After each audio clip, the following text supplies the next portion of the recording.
చంద్రగ్రహణం. ఓం వసుదేవసుతం దేవం కంసచాణూరమర్దనం దేవగురుం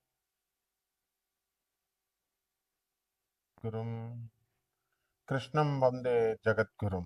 శ్రీ రాధాకృష్ణాభ్యాం నమః. మనకి చంద్రగ్రహణం వస్తుంది 2025 సంవత్సరం సెప్టెంబర్ 7వ తేదీన. అయితే ఈ 2025 సంవత్సరం స్టార్టింగ్ నుంచి కనుక మనం చూసినట్లయితే ఇప్పటికి ఒక చంద్రగ్రహణము, ఒక సూర్యగ్రహణం జరిగింది. ఇప్పుడు ఈ సంవత్సరంలో వచ్చేటటువంటి రెండో గ్రహణము ఈ యొక్క చంద్రగ్రహణం అన్నమాట. అయితే ఇది ఇంతవరకు కూడా వచ్చినటువంటి చంద్రగ్రహణం కానీ సూర్యగ్రహణం కానీ ఈ రెండు కూడా భారతదేశంలో కనిపించలేదు. మరి ఇప్పుడు ఈ సంవత్సరంలో ఈ నెలలో సెప్టెంబర్ 7వ తేదీన వచ్చేటటువంటి చంద్రగ్రహణంలో మనకి ఇది భారతదేశంలో కనబడుతుంది. ఇది ఫస్ట్ పాయింట్. అందువలన భారతదేశంలో కనబడుతున్నప్పుడు మనం కొన్ని నియమాలు పెట్టుకున్నాం. మనం సూతకాన్ని పాటించాల్సినటువంటి అవసరం ఉంది. ఎప్పుడైనా సరే మనం చంద్రగ్రహణం వచ్చినప్పుడు దానికి 9 గంటల ముందు నుంచి కూడా సూతకము అనేటటువంటిది ప్రారంభం అవుతుంది. అంటే సూతకాలంటే మనం చూడండి, ఒక పిల్లలు పుట్టినప్పుడు కానీ లేకపోతే మరణించినప్పుడు కానీ ఇళ్లలో బంధువులు మనం మైల అంటాం, సూతకం వచ్చింది అంటాం. అలాగా ఈ యొక్క చంద్రగ్రహణం వచ్చినప్పుడు దేవతా విగ్రహాలకి, తర్వాత సూర్యుడికి, చంద్రుడికి, భూమి ఇవన్నీ కూడా మనకి సూతకం పట్టింది అని చెప్పి దేవతా విగ్రహాలు, దేవాలయాలన్నీ మూసేసి ఒక పాము వచ్చి చంద్రుని మింగింది, లేకపోతే ఒక పాము వచ్చి సూర్యుని మింగింది. ఇలాగా మనం గ్రహణాలంటే చెప్తూ ఉంటాం కదా. సూర్యగ్రహణం అయితే సూర్యుని మింగినట్టు, చంద్రగ్రహణం అయితే చంద్రుని మింగినట్టుగా చెప్పేవారు. అప్పుడు సూతకం, ఇది దోషం అనేవారు. మోడర్న్ సైన్స్ ప్రకారము మనము ఈ యొక్క సూర్యుడు, భూమి, చంద్రుడు మూడు కూడా ఒకే సరళ రేఖలో వచ్చినప్పుడు మనకి సూర్యుని యొక్క కిరణాలు చంద్రుడి మీద పడకుండా ఈ భూమి అడ్డుకుంటుంది అనమాట.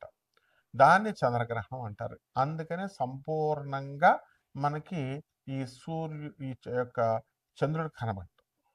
అయితే ఈ చంద్రగ్రహణంలో మనము ఎన్ని గంటలకు పడుతుందండి అంటే 7వ తేదీన రాత్రి 9:58 నుంచి స్టార్ట్ అవుతుంది. అయితే 11 గంటల 2 నిమిషాలకి కంప్లీట్గా మనకి చంద్రుడు కనబడ్డనమాట. మొత్తం అంతా చీకటిగా అయిపోతుంది. అలాగే 8వ తేదీన అంటే మర్నాడు 1:26 అంటే 8 తెల్లవారుజామున అనమాట. 1:26 ఈ యొక్క చంద్రగ్రహణ స్పర్శ పూర్తవుతుంది. మొత్తం కాల వ్యవధి ఎంతంటే 3:28 అనమాట. కాబట్టి ఈ విధంగా మనకి ఈ చంద్రగ్రహణము అనేటటువంటిది ఒక ఖగోళ శాస్త్రంలో ఏర్పడేటటువంటి ఒక అద్భుతమైనటువంటి వింతల్లో ఒక వింత.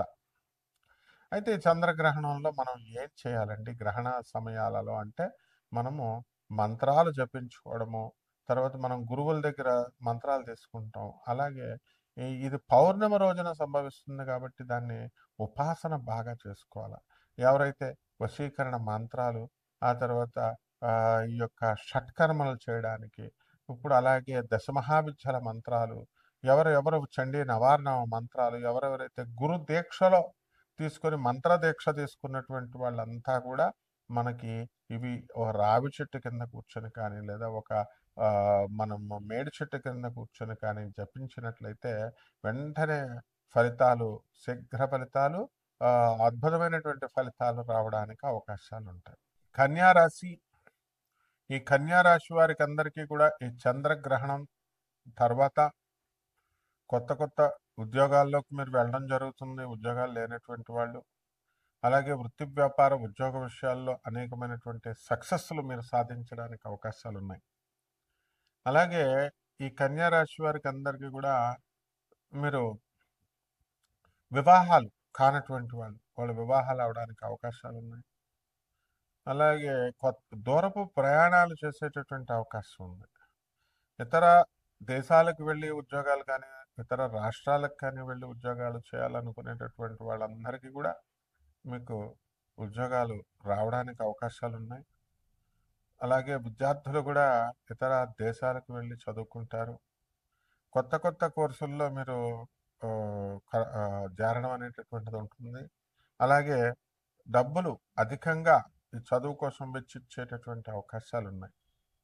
అలాగే ఈ కన్యారాశి వారు మీ పిల్లల కోసం ఖర్చు పెట్టడమే కాకుండా మీ స్వలాభం కోసం కూడా మీరు ఖర్చు పెట్టుకోవడము, ఆ తర్వాత మీరు చక్కగా ఈ కొత్త కొత్త ప్రేమ వ్యవహారాల్లో ఈ కన్యారాశి వారి మగవాళ్ళు చిక్కుకోవడానికి అవకాశాలు ఉన్నాయి. కొత్త కొత్త ఆకర్షణలు మీకు కలగడానికి అవకాశాలు ఉంటాయి.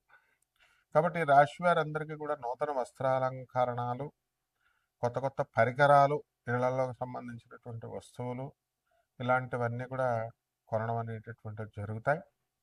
లేకపోతే ఈ రాశి వారందరికీ కూడా దైవ ఆరాధన అనేది ఎక్కువగా జరుగుతూ ఉంటుంది.